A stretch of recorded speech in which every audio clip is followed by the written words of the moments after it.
ఆయన సినిమా తీస్తానంటే క్యూలో ఉండే ప్రొడ్యూసర్స్, ఆయన సినిమా తీశాడంటే ఎగబడి కొనుక్కునే డిస్ట్రిబ్యూటర్స్, ఆయన సినిమా థియేటర్లో వచ్చిందంటే కలెక్షన్ల వర్షం కురిపించే ఆడియన్స్, ఆయన సినిమా టెలికాస్ట్ చేశారంటే టీఆర్పీలు పెంచుకునే టీవీ ఛానల్స్. ఇలా ఆ డైరెక్టర్ మెగా ఫోన్ పడితేనే మురిసిపోయే ఇండస్ట్రీ ఇప్పుడు వరుస ఫ్లాప్లతో భయపడే పరిస్థితికి వచ్చింది. అయితే తాజాగా సాలిడ్ కమ్ బ్యాక్ ఇస్తానంటూ ఓ స్టార్ హీరో కొడుకుతో సినిమాని ప్లాన్ చేసే పనిలో పడ్డాడట ఈ క్రేజీ క్రియేటర్. ఓడలు బళ్ళు, బళ్ళు ఓడలంటే ఇదేనేమో కాబోలు. వరుసగా భారీ సినిమాల్ని తీసి టాప్ డైరెక్టర్గా నేషనల్ వైడ్ క్రేజ్ కొట్టేసిన శంకర్ ఇప్పుడు ప్రేక్షకులను మెప్పించలేకపోతున్నాడు. ఆయన దర్శకత్వంలో వచ్చిన ఐ సినిమా తర్వాత వచ్చిన సినిమాలన్నీ బోల్తా కొడుతూనే ఉన్నాయి. రోబోటు, రీసెంట్గా వచ్చిన ఇండియన్ 2, ఇక పొంగల్ బరిలోకి దిగిన గేమ్ చేంజర్ అభిమానుల్ని దారుణంగా నిరసపరిచాయి. రామ్ చరణ్ హీరోగా, బాలీవుడ్ బ్యూటీ కియారా అద్వానీ హీరోయిన్ గా నటించిన ఈ సినిమా పాన్ ఇండియా మూవీగా తెరకెక్కింది. కానీ ఈ సినిమా విడుదలైన తర్వాత దారుణంగా నిరాశపరిచింది. దాదాపు 500 కోట్లతో తెరకెక్కిన ఈ సినిమా తొలి రోజే మిక్స్డ్ టాక్ సొంతం చేసుకుంది. ఆ తర్వాత సినిమాకు కలెక్షన్స్ పడిపోవడంతో అటు శంకర్ అభిమానులు, ఇటు చరణ్ ఫ్యాన్స్ డీలా పడిపోయారు. అయితే వరుస ప్లాఫ్ల తర్వాత శంకర్ నెక్స్ట్ ఎవరితో సినిమా చేస్తారు అన్నది ఆసక్తిగా మారింది. అయితే శంకర్ ఇప్పుడు విక్రమ్ కుమారుడు ధ్రువ్తో సినిమా చేస్తున్నాడని తెలుస్తోంది. ఇప్పుడు ఇదే టాపిక్ కోలీవుడ్లో తెగ వినిపిస్తోంది. శంకర్ విక్రమ్తో అపరిచితుడు, ఐ సినిమాలు చేశాడు. ఇక ఇప్పుడు ఆయన కొడుకుతో సినిమా చేయనున్నారని సోషల్ మీడియాలో హైలైట్ అవుతోంది. చూడాలి మరి ఆకాశమంత స్టార్డమ్ చూసిన ఈ విజువల్ క్రియేటర్ తిరిగి సక్సెస్ ట్రాక్ ఎప్పుడెక్కుతాడో. నింబస్ ఫిల్మ్స్ బ్యానర్ పై రాజశేఖర్ రెడ్డి నిర్మించిన వెబ్ సిరీస్ కోబలి రేవంత్ లేవక దర్శకత్వంలో తెరకెక్కించిన ఈ సిరీస్ తెలుగుతో పాటు తమిళ, మలయాళ, కన్నడ, హిందీ, మరాఠీ భాషలలో స్ట్రీమింగ్ అవ్వడం విశేషం. రవిప్రకాష్ ప్రధాన పాత్రలో వచ్చిన ఈ రివెంజ్ డ్రామా సక్సెస్ఫుల్ గా స్ట్రీమింగ్ అవుతుండటంతో ప్రెస్ మీట్ నిర్వహించింది మూవీ టీం. రిలీజ్ అయిన తర్వాత ఈ రేంజ్లో అంటే మేము ఊహించిన దానికంటే కూడా అంటే వ్యూవర్స్ అనేది అంత హ్యూజ్ సక్సెస్ చేస్తారనేసి నేను ఎప్పుడు ఎక్స్పెక్ట్ చేయలేదు. And Telugu content based and పర్టికులర్గా మన తెలంగాణ నేటివిటీతో ఈ సిరీస్ అనేది చేసాం, స్టోరీ అనేది. బట్ ఇది నాకు ఇప్పుడు వస్తున్న రెస్పాన్స్ నా సర్కిల్ బట్టి, ఎందుకంటే నేను నా ఎడ్యుకేషన్ అంతా నార్త్ ఇండియాలో చేశాను కాబట్టి ప్రతి స్టేట్ నుండి నాకు ఫ్రెండ్స్ అనేది ఉన్నారు. సో ఎక్కువగా దీన్ని బీహార్, హర్యానా, దాని తర్వాత జార్ఖండ్, వెస్ట్ బెంగాల్ ఇటువైపు నుండి అండ్ ఈవెన్ మన తెలుగు స్టేట్స్లో కూడా ఎక్కువగా మన అంటే రూరల్ ఏరియాస్ నుండి కూడా ఈ సిరీస్ అనేది అంత గొప్పగా అనేది ఆదరిస్తున్నారండి. ప్రతి ఒక్కరికి కూడా నా ధన్యవాదాలు ప్రేక్షకులందరికీ. Thank you so much media friends అందరికీ.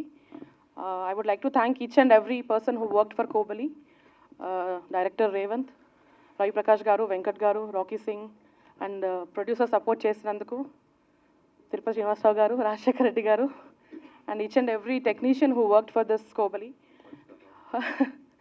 And thank you so much for Team Hotstar for taking this project and ఇది సక్సెస్ చేసినందుకు ఆడియన్స్ కూడా many thanks. నేను థ్యాంక్స్ చెప్పాలంటే జ్యోతికి చెప్పాలి, జో మా ప్రొడ్యూసర్ గారికి చెప్పాలి. So I think thank you Jo. మరి రవిప్రకాష్ గారికి, రాకీ మా బావ అంటాను యాక్చువల్లీ. సో ఆయనకి, తర్వాత వెంకట్ సార్ లాస్ట్ మినిట్లో ఆ ఒక్క చిన్న సీన్ కోసం వేరే యాక్టర్లు ఎవరు ఐ థింక్ సీజన్ 2 చేస్తారా లేదా అని కూడా ఆలోచించకుండా ఆయనకు నచ్చింది. ఇమీడియట్లీ ఆయన కూడా ఓకే అన్నారు. Thank you so much sir. ఈ సిరీస్ నాకు ఫస్ట్ నిఖిల్ అనే ఒక అబ్బాయి వచ్చి, సార్ ఇలా ఒక సిరీస్ అనుకుంటున్నామండి అని చెప్పి ఒక కాఫీ షాప్లో కథ చెప్పించాడు అనమాట. నాకు అస్సలు నమ్మకం లేదు ఇది ముందుకు వెళ్తుంది, లేకపోతే అసలు ఇది షూటింగ్ వరకు వెళ్తుంది అనే కూడా నమ్మకం లేదు. అలాంటిది షూటింగ్కి వెళ్ళింది. షూటింగ్ అవుతున్నప్పుడు కూడా ఏదో ఆడతా పాడతా ఒక గొరిలా షూటింగ్ లాగా ఎప్పుడు ఉంటుంది ఎప్పుడు ఉండదు అనే ఒక తెలియని పరిస్థితిలో షూటింగ్ చేసాం. షూటింగ్ చేసిన తర్వాత అసలు ఇది ప్రేక్షకుల ముందుకి వస్తుందా లేదా అనే నమ్మకం కూడా లేదు. ఎందుకంటే మెయిన్ సేలబుల్ ఫేస్ అనేది లేదు, సేలబుల్ ప్రొడ్యూసర్ లేరు, సేలబుల్ ముందుకు తీసుకెళ్లే ప్రొడ్యూసర్ లేరు, సేలబుల్ డైరెక్టర్ లేరు. సో అలాంటిది ఈరోజు ఇంత మంచి రెస్పాన్స్ కోబలికి రావడం చాలా సంతోషంగా ఉంది. అంటే ఎప్పుడు వింటూ ఉంటాం, నమ్మి పని చేస్తూ ఉండు, నీ డ్యూటీ ఏదైతే ఉందో అది చేస్తూ ఉండు అని చెప్పి మనకు భగవద్గీతలో కూడా చెప్తూ ఉంటారు. సో ఆ రకంగా సిన్సియర్గా మనం ఏదైతే నమ్మామో ఆ పనిని సిన్సియర్గా చేస్తే తప్పకుండా నీకు రావాల్సిన విజయం అది చిన్నదా పెద్దదా నేను చెప్పలేను కానీ బట్ నీకు రావాల్సిన విజయం తప్పకుండా వస్తుంది అనే దానికి ఉదాహరణ ఈ Kobali. I would like to appreciate and thank Hotstar for taking Kobali up and streaming on their platform. అంటే ఈ సిరీస్లో డైరెక్టర్ కానివ్వండి, డిఓపి కానివ్వండి, యాక్టర్స్ కానివ్వండి, అందరూ కొత్త వాళ్ళు. అంటే రవి ప్రకాష్ ఉన్నాడు సీనియర్ యాక్టర్, అంటే నాతో పాటు. మళ్ళీ నేను చిన్నప్పటి నుంచి చూడాల, నేను వచ్చినప్పటి నుంచి మేమిద్దరం ఒకే టైం వాళ్ళం. సో అలా ఇలాంటి అంటే ఇవాళ రోజున మన తెలుగు టెక్నీషియన్స్ అందరూ కొత్త వాళ్ళు. ఇలాంటి కొత్త వాళ్ళని ఒక డిజ్నీ హాట్స్టార్ లాంటి పెద్ద ప్లాట్ఫామ్ టేకప్ చేసి ఈ సిరీస్ని వాళ్ళు స్ట్రీమింగ్ చేస్తుందంటే అది మన తెలుగు లాంగ్వేజ్ కాదు, 7 లాంగ్వేజెస్ అండ్ ఆల్ లాంగ్వేజెస్లో ట్రెండింగ్ ఉంది. So I request media to support this young team. కొన్ని సినిమాలు హిట్ అవుతాయి, మరికొన్ని సినిమాలు రికార్డులను కొల్లగొడతాయి, కానీ ఇంకొన్ని సినిమాలు ఎప్పటికీ గుర్తుండిపోతాయి. అలా నందమూరి అభిమానులకి ఎప్పటికీ గుర్తుండిపోయే సినిమాల్లో ఒకటి యంగ్ టైగర్ నటించిన టెంపర్. తాజాగా ఈ సినిమా విడుదలై నేటికి 10 ఏళ్లు పూర్తి చేసుకోవడంతో నెట్టింట తమ సంతోషాన్ని పంచుకుంటున్నారు నందమూరి అభిమానులు. ఇప్పుడంటే పూరీ క్రేజ్ కాస్త తగ్గింది. కానీ ఒకప్పుడు ఈయన పెన్ నుంచి జారిన డైలాగులు ఎంతో మందికి క్రేజ్ తెచ్చిపెట్టాయంటే ఆశ్చర్యం లేదు. కానీ ఈయన తీసిన సినిమాలు ఇండస్ట్రీ రికార్డులని తిరగరాశాయంటే బాక్సాఫీస్ని ఎలా చెడుగుడాడాడో అర్థమవుతుంది. కరెక్ట్గా అలాంటి ఊపులోనే వచ్చిన సినిమా టెంపర్. రామయ్య వస్తావయ్య, రభస సినిమాలతో డీలా పడ్డ తారక్కి, ఎన్టీఆర్కి ఒక టార్చ్ బేరర్గా కనిపించాడు పూరీ జగన్నాథ్. దయాగాడి దండయాత్ర అంటూ బాక్సాఫీస్ మీద దండయాత్ర చేశాడు తారక్. ముఖ్యంగా మాస్, యాక్షన్, కమర్షియల్ ఎలిమెంట్స్ ఇలా ఏదీ మిస్ కాకుండా టెంపర్ని పూరీ నడిపించిన తీరు ఆడియన్స్కి పిచ్చి పిచ్చిగా నచ్చింది. ఇక ఆ రోజుల్లోనే ఈ సినిమా 70 కోట్లకి పైగా వసూలు చేసిందంటే బాక్సాఫీస్ వద్ద టెంపర్ ఏ రేంజ్ బంపర్ హిట్ అయిందో అర్థమవుతోంది. ఇక ఈ సినిమా విడుదల విషయానికి వస్తే 2015 ఫిబ్రవరి 13న అంటే డ్రై సీజన్లో విడుదలై ఈ రకమైన వసూళ్లని సాధించిందంటే ఆశ్చర్యమే. మొదట్లో నెగిటివ్ షేడ్స్తో మొదలయ్యే దయాపాత్ర ఊహించని ట్విస్ట్తో మారడం, ఆ తర్వాత కోర్టు సన్నివేశాల్లో జూనియర్ నటన, ఇలా 10 ఏళ్లైనా సినిమా గురించి ఇంకా మాట్లాడుకున్నామంటే బాక్సాఫీస్ వద్ద దీని ఇంపాక్ట్ ఏంటో తెలిసిపోతుంది. చూడాలి మరి టెంపర్తో బాక్సాఫీస్కి తన టెంపర్ని చూపించిన పూరీ మళ్ళీ ఆరెంజ్ మ్యాజిక్ ఎప్పుడు రిపీట్ చేస్తాడో. వానర సెల్యులాయిడ్ బ్యానర్ పై విజయపాల్ రెడ్డి అడిదల నిర్మిస్తున్న చిత్రం త్రిభానదారి బార్బారిక్. వశిష్ఠ సింహ, సత్యరాజ్, సత్యన్ రాజేష్ ప్రధాన పాత్రల్లో నటిస్తున్న ఈ చిత్రానికి మోహన్ శ్రీవత్స దర్శకత్వం వహిస్తూ ఉన్నారు. ఇక చిత్ర ప్రమోషన్స్ లో భాగంగా మూవీ టీం టీకేఆర్ కాలేజ్లో సందడి చేసింది. క్రేజీ కంటెంట్తో రాబోతున్న ఈ చిత్రానికి స్టార్ దర్శకుడు మారుతి సమర్పకుడిగా వ్యవహరించడం ఇక్కడ విశేషం.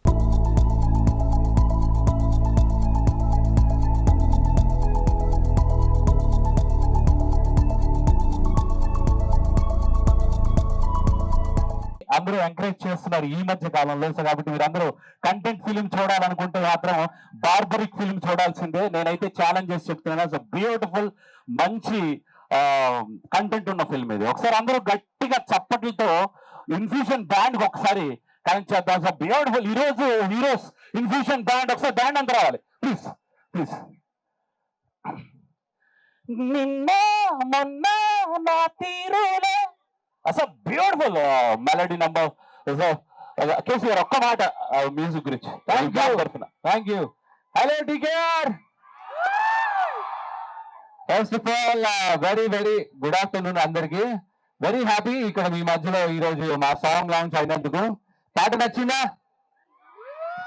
సో మేము ఇన్ఫ్యూషన్ బ్యాండ్.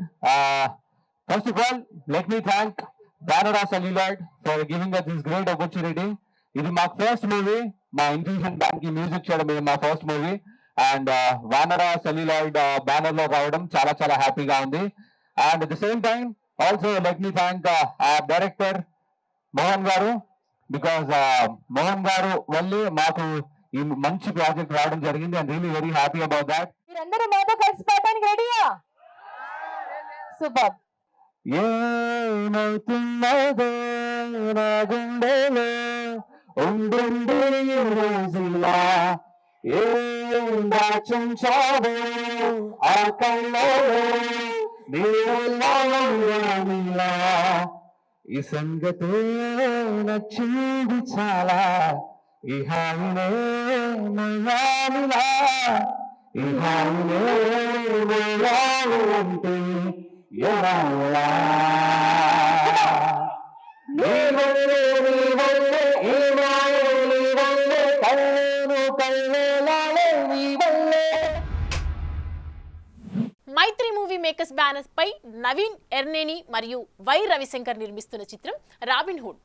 వెంకీ కుడుముల దర్శకత్వం వహించిన ఈ తెలుగు రొమాంటిక్ యాక్షన్లో నితిన్ మరియు శ్రీలీల ప్రధాన పాత్రలు పోషిస్తున్నారు. ఈ సినిమా మార్చి 28న థియేటర్లలో విడుదల కానుందని తెలుస్తోంది. ఇక చిత్ర ప్రమోషన్స్ లో భాగంగా సాంగ్ అనౌన్స్మెంట్ వీడియోని విడుదల చేసింది మూవీ టీం.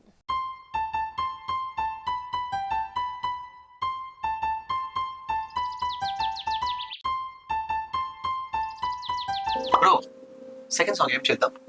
బ్రో చూసి చూడంగానే ఇలాంటి సాంగ్ చేద్దాం బ్రో. ఇది ఆల్రెడీ ఉంది కదా. నా సాంగ్ చెప్పానన్నాడు ఈగో ఫీల్ అయినట్టున్నాడు. బ్రో రంగులే లాంటి సాంగ్ చేద్దాం బ్రో. అదే కావాలా? Yeah bro.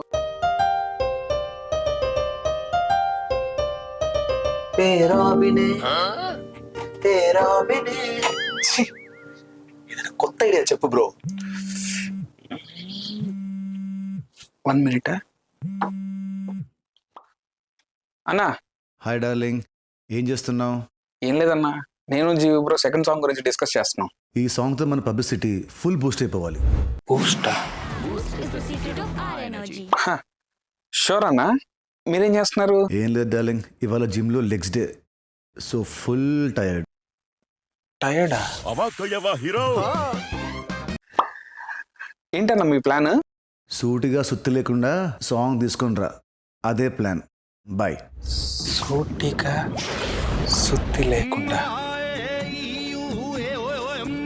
బ్రో. ఒక సెమ్మ ఇంట్రెస్టింగ్ ఐడియా బ్రో. చెప్పు. బ్రాండ్స్ మీద ఒక సాంగ్ చేద్దాం. టీవీ సాంగ్ అంటే బ్రాండ్ కదా.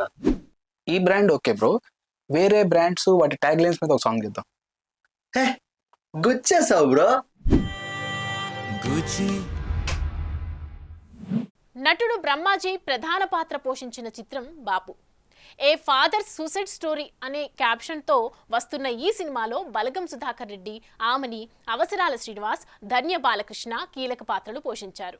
దయా దర్శకత్వంలో తెరకెక్కిన ఈ సినిమా ఫిబ్రవరి 21న విడుదలవుతున్న సందర్భంగా మూవీ ట్రైలర్ లాంచ్ ఈవెంట్ని ఘనంగా జరుపుకుంది మూవీ టీం.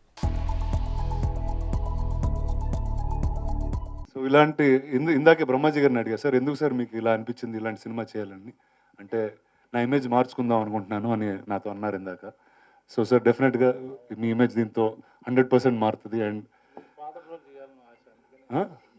అదే నాకు ఫాదర్గా చేయాల్సిన ఆయన సన్గా చేయడం అనేది చాలా ఇంట్రెస్టింగ్ ఉందండి చూడడానికి. But first wishing you all the very best అండి. అంటే ఇలాంటి తెలుగులో ఇలాంటి రెగ్యులర్కి భిన్నంగా ఉండే జానర్స్, ఒక కల్చర్ని చూపించే జానర్స్ రావడం అనేది I think I'm very excited as an audience always for cinema like this. So I'm wishing the entire team all the very best. Brahmaji గారు థ్యాంక్ యూ అండి, thank you for inviting me and having me here. Father story మన జీవితాలలో చాలా చూసుంటాం దీంట్లో ఉన్న సంఘటనలు. I'm so impressed యాక్చువల్గా. నేను 2 times చూశాను. మనం చాలా సినిమాలు డిస్ట్రిబ్యూషన్లో చాలామంది ఫిల్మ్ మేకర్స్కి హెల్ప్ చేస్తాము. ఈ సినిమాకు జెన్యున్గా హెల్ప్ చేయాలి అని అనిపించింది. ఎందుకంటే అది నిజంగా వెరీ జెన్యున్ స్టోరీ అనమాట. సో లాస్ట్ టైం చెప్పినట్టుగా మనం మన ఊళ్ళోకి వెళ్తే మన వ్యవసాయ గ్రామాలే కదా, మన అందరం వ్యవసాయ కుటుంబం నుంచి వచ్చిన వాళ్ళమే. మన పెద్దనాన్నలు, మన చిన్నాన్నలు, మన తాతయ్యలు, మామయ్యలు, మేనమామలు అందరు కనపడతా ఉంటారు ఈ సినిమాలో. I hope you all like the trailer. Our film is a mix of all emotions and we are releasing on 21st February. So please watch the film and support us. Thank you. ఎలా motivate చేసుకుంటాడు మనిషి, ఎలా motivate అవ్వాలి అన్న ఒక challenging సిచ్యువేషన్లో రాసిన పాట ఇది. ఒక 2 లైన్లు పాడతాను. నీకే ఇలా జరిగింది అంటూ నీలో నువ్వే మరి బాధపడకు, ఏ చెట్టుకంతటి గాలి ఉండును చూడరా, నీ చిక్కులన్నవి తీరవంటూ ఎక్కిళ్ళు పెడుతూ బాధపడకు, ధైర్యంగా వెతుకు దారి దొరుకును సోదరా. థ్యాంక్ యూ సో మచ్ అండి. టీం అందరికీ మనస్ఫూర్తి. First of all I'm very happy and చాలా సంతోషంగా ఉందండి. ఇంత మంచి మీనింగ్ఫుల్ ఫిలింకి, ఇంత మంచి సోల్ఫుల్ ఫిలింకి మ్యూజిక్ డైరెక్టర్గా నన్ను ఎంచుకున్నందుకు మై బ్రదర్ రాజిరెడ్డి గారికి మనస్ఫూర్తిగా థ్యాంక్స్ అండి. This is my second collaboration after miles of love. So miles of love అనే ఫిలింలో మా మిత్రుడు ఇందాక చెప్పినట్టు తెలియదే తెలియదే అనే సాంగ్ ఈ రోజుకి అది 50 millions దాటి, అండ్ ఎవ్రీడే మాకు దాని కింద కామెంట్స్ వస్తూ ఉంటాయి అనమాట. అట్లా స్టార్ట్ అయింది నా ప్రస్థానం ఆర్ఆర్ ధ్రువన్గా. అండ్ దానికి చాలా ఇన్స్ట్రుమెంటల్ అయిన వ్యక్తి కూడా ఇక్కడే ఉండడం అనేది it's a very great feeling for me. Madhura Sridhar అన్న, he was the one who introduce me to comrade film factory, Rajireddy అన్న. ఇది డెఫినెట్లీ తెలుగులో ఒక కొత్త రకమైన సినిమా, ఇదైతే నేను గ్యారంటీ ఇవ్వగలుగుతా. జనరల్లీ ఇది దీనిలో 2-3 టైప్స్ ఆఫ్ జానర్స్ ఉన్నాయి. మెయిన్లీ ఇది డార్క్ కామెడీ స్పేస్ మనకు తెలుగులో ఇప్పటివరకు వచ్చినాయి. మోస్ట్లీ క్రైమ్ బేస్డ్, కొంచెం కమర్షియల్ స్పేస్లో వచ్చిన సినిమాలే. బట్ ఇది ఒక రూరల్ బ్యాక్డ్రాప్లో ఎమోషనల్ టచ్ ఉన్న ఒక డార్క్ కామెడీ ఫిలిం.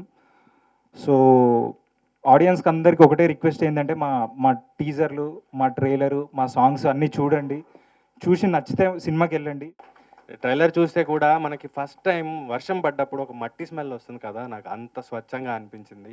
ఆ ఊరు కానీ, ఆ అప్పులు కానీ, పంట కానీ, ధర రానప్పుడు కానీ, లేకపోతే పంట వర్షానికో లేకపోతే పురుగులకో పోయినప్పుడు కానీ, ఆ రైతులు పడేది కానీ, మేము పల్లెటూరు అని అవ్వడం వల్ల అనుకుంటా నేను ఎక్కువ కనెక్ట్ అయ్యాను. అండ్ చూసినప్పుడు కొంచెం ఎమోషనల్ కూడా అయ్యాను. నేను పొద్దున్నే చూశాను ట్రైలర్ పంపించినప్పుడు. అండ్ బ్రహ్మాజీ గారు సార్, సింధూరం వచ్చినప్పుడు మేము పరిగెత్తుకుంటూ టీవీ ముందు వెళ్ళి కూర్చొని చూసేవాళ్ళం. ఈరోజు ఇక్కడికి వచ్చే ముందు 2-3 తెల్లంటారు గడ్డంలో కట్ చేసుకోవాల్సి వచ్చింది. మీరు మాత్రం అలాగే ఉన్నారు, మేము మా ఏజ్ అయిపోతుంది. మీ హ్యాంగ్మ్యాన్ కూడా చూశాను సార్, మీరు మళ్ళీ ఏవైతే సీరియస్గా రోల్స్ చేస్తున్నారో నాకు చాలా హ్యాపీగా అనిపించింది సార్. మంచి కంటెంట్ ఉన్న సినిమా చేసాం కాబట్టి పెద్దగా దాని గురించి ఎక్కువ మాట్లాడక్కర్లే. ఎందుకంటే టీజర్ రిలీజ్ అయింది, సాంగ్స్ రిలీజ్ అయినాయి, పోస్టర్లు రిలీజ్ అయినాయి. ఒక ఏంటి రెడీ ఓకే. సో అందరం ఒక మంచి ప్రయత్నం చేసాం కష్టపడి. మీకు అందరికీ నచ్చుద్ది అనుకుంటున్నాను. ఒక్కోసారి అదృష్టం ఎలా ఉంటుందంటే, నాకు టైం చాలా బాగుంది అనుకుంటున్నాను, సడన్గా రానా గారు అన్ఎక్స్పెక్టెడ్గా పటక్కున ఆయన పైన ఉండడం, నేను కిందకి తీసుకురావడం, కొంచెం పబ్లిసిటీ బాగుంటుందని నాకు అనిపించింది. చాలా మనస్ఫూర్తిగా రానా గారికి థ్యాంక్స్ చెప్పుకుంటున్నాను. స్టార్ బాయ్ సిద్ధు జొన్నలగడ్డ నటించిన romantic comedy movie Krishna and his Leela నేరుగా ఓటీటీలో విడుదలై సూపర్ హిట్ అయిన సంగతి తెలిసిందే. రవికాంత్ పెరపు దర్శకత్వం వహించిన ఈ సినిమాలో శ్రద్ధా శ్రీనాథ్, సీరత్ కపూర్ మరియు శాలిని కీలక పాత్రలు పోషించారు. ఇక ఇప్పటికే నెట్టింట్లోకి వచ్చేసిన ఈ మూవీని ఫిబ్రవరి 14న ఇట్స్ కాంప్లికేటెడ్ అనే కొత్త టైటిల్తో థియేటర్లోకి వదులుతోంది మూవీ టీం. ఈ సందర్భంగా ఏర్పాటు చేసిన ప్రెస్ మీట్లో రానా పాల్గొనడం విశేషం. ఇప్పుడు ఏముందండి అంటే ఆల్రెడీ ఇది ఓటీటీలో వచ్చింది సినిమా, ఇప్పుడు థియేటర్లో వస్తుంది, మాకు చేసినందుకు చాలా సంతోషంగా ఉంది. ఇలాంటి రొటీన్ స్పీచ్లు కాకుండా ఐ థింక్ ఈ సినిమా జనాలు అందరూ కలిసి చూడడం కుదరలేదు ఓటీటీలో వచ్చినప్పుడు లాక్డౌన్లో. సో అందరితో కలిసి చూస్తే ఇంకా మజా వస్తుందని ఒక ఫీలింగ్ ఉంది. సో Feb 14th నేను దానికి లుక్ ఫార్వర్డ్ చేస్తున్నా. జనాలందరితో ఒక థియేటర్లో కూర్చుని మొత్తం ఆ రియాక్షన్స్ ఎలా ఉంటాయో చూద్దామని వెయిట్ చేస్తున్నా. So I'm more excited about that. అంటే ఏం లేదండి, నాకు వీళ్ళిద్దరితో ఇంకో సినిమా చేయాలని ఉండింది. ఇది రిలీజ్ చేస్తే కానీ ఇంకా చేయనన్నారు ఇంకో సినిమా. సో వేరే ఆప్షన్ లేక నాకు రిలీజ్ చేయాల్సి వచ్చింది. సో దానికి I think Feb 14th is the right date. Correct కాదన్నా? ఇంకో మైక్ ఇవ్వండి. ఇదేదో ఒక చాలా హ్యాపీ ఒకేషన్ లాగా ఉంది. ఎందుకంటే మేము చాలా కష్టపడి తీసిన సినిమా థియేటర్లో రిలీజ్ అవ్వలేదని ఒక చిన్న రిగ్రెట్ ఉండిపోయింది మాకు. సరే ఫైనలీ అదేదో ఒక మంచి డేట్ దొరికి వర్కౌట్ అయ్యి రిలీజ్ చేస్తుంటే దాన్ని కూడా అదేదో ఒక ఎమోషనల్ బ్లాక్మెయిల్ లాగా డిజైన్ చేసేసి రానా ఆ వినడానికి కూడా రిలీజ్ అవుతున్న ఫీలింగ్ కూడా పోగొట్టేలా ఉన్నావు బ్రో నువ్వు. అంటే basically they are all use to entertainment bro. Okay material ఇది అయితే ఓకే. రవికాంత్ చెప్పినప్పుడు రైటింగ్ ప్రాసెస్ అనేది ఎప్పుడైనా ఎనీ రైటర్ తన లైఫ్లో జరిగిన ఎక్స్పీరియన్సెస్ లేకపోతే తన చుట్టుపక్కల వాళ్ళ లైఫ్లో జరిగిన ఎక్స్పీరియన్సెస్ అవన్నీ చూసి వినే ఫస్ట్ ఫ్యూ టైమ్స్ ఏమైనా కథలు రాసినప్పుడు వాటిల్లో నుంచే ఎంతో కొంత ఒక మెటీరియల్ డ్రా చేసుకుని దాన్ని ఒక సినిమాలోకి ఎలా సెట్ చేయాలి అనేది ఏ రైటర్ అయినా చేసేదండి. ఐ ఫీల్ దట్ వాళ్ళ లైఫ్లో నుంచో చుట్టుపక్కల ఉన్న వాళ్ళ లైఫ్లో నుంచో అలా మేము ఏదో ఒకప్పుడు ఫీల్ అయిందో లేకపోతే మేము మా ఫ్రెండ్స్లో వినిందో తీసుకుని ఓకే ఈ కాన్సెప్ట్ ఏదో ఇంట్రెస్టింగ్గా ఉంది, దీన్ని ఒక సినిమాగా డిజైన్ చేస్తే బాగుంటుంది కదా అని అనిపించి మొదలెట్టింది. సో యాజ్ ఇట్ ఈస్గా జరిగిన ఎక్స్పీరియన్సెస్ అలా కాకుండా ఇట్స్ అన్ ఇన్స్పిరేషన్. సొసైటీలో జరుగుతుంది చూసినాం, మన ఫ్రెండ్స్ లైఫ్లో జరుగుతుంది చూసినాం. ఎన్నాళ్ళుగానో ఎదురు చూసిన సాలిడ్ సక్సెస్ ఎట్టకేలకి దక్కడంతో ఫుల్ హ్యాపీ మోడ్లో ఉన్నాడు ఈ టాలీవుడ్ స్టార్ కిడ్. అయితే తాజాగా భారీ హిట్ కొట్టిన ఈ హీరో తన నెక్స్ట్ సినిమాని ఓ మాస్ డైరెక్టర్తో చేయనున్నాడన్న వార్తలు ఇప్పుడు సోషల్ మీడియాలో వైరల్ అవుతుండటంతో ఇదెక్కడి మాస్ కంబోరా మావా అంటూ ఫుల్ ఖుషి అయిపోతున్నారట మూవీ లవర్స్. తండేల్ సినిమాతో భారీ సక్సెస్ కొట్టడంతో నాగచైతన్య పేరు ఇప్పుడు ఇండస్ట్రీలో మారుమోగుతోంది. ఇక తండేల్ సక్సెస్ తర్వాత గేరు మార్చిన చైతు తన నెక్స్ట్ సినిమాని విరూపాక్ష డైరెక్టర్ అయిన కార్తిక్ తో కమిట్ అయిన సంగతి తెలిసిందే. ఈ సినిమాలో హీరోయిన్ గా పూజా హెగ్డే సెలెక్ట్ అయినట్లు తెలుస్తోంది. అయితే ఆ తర్వాత మూవీని టాలీవుడ్ ఇండస్ట్రీలో మాస్ డైరెక్టర్ గా పాపులారిటీ సంపాదించుకున్న బోయపాటి శ్రీనుతో కమిట్ అయ్యారన్న వార్తలు ఇప్పుడు సోషల్ మీడియాని షేక్ చేస్తున్నాయి. మాస్ ఫ్యాన్ ఫాలోయింగ్ కోసమే నాగచైతన్య ఇలాంటి నిర్ణయం తీసుకున్నట్లు తెలుస్తోంది. అయితే చైతు క్లాస్ ఇమేజ్ కి బోయపాటి మాస్ ఇమేజ్ ఎలా మ్యాచ్ అవుతుందబ్బా అంటూ ఆరాలు తీస్తున్నారట అక్కినేని ఫ్యాన్స్. శోభితా ధూళిపాల చైతు లైఫ్ లో అడుగుపెట్టిన వేలా విశేషమో ఏంటో తెలీదు, కానీ వరుసగా 3 ఫ్లాప్లు చూసిన చైతు సాలిడ్ హిట్ కొట్టడం, ఇప్పుడు బోయపాటి వంటి మాస్ డైరెక్టర్తో సినిమా లైనప్ కావడం, ఇలా కెరీర్ పరంగా ఈ అక్కినేని అబ్బాయి మంచి జోష్తో దూసుకుపోతుండడంతో ఫుల్ హ్యాపీ మూడ్లోకి వెళ్లిపోయారట అక్కినేని అభిమానులు. చూడాలి మరి సోషల్ మీడియాలో బాగా సర్క్యులేట్ అవుతున్న ఈ వార్తలకి మేకర్స్ ఎప్పుడు క్లారిటీ ఇస్తారు. ఇది వాల్టి big cinema. Keep watching big TV.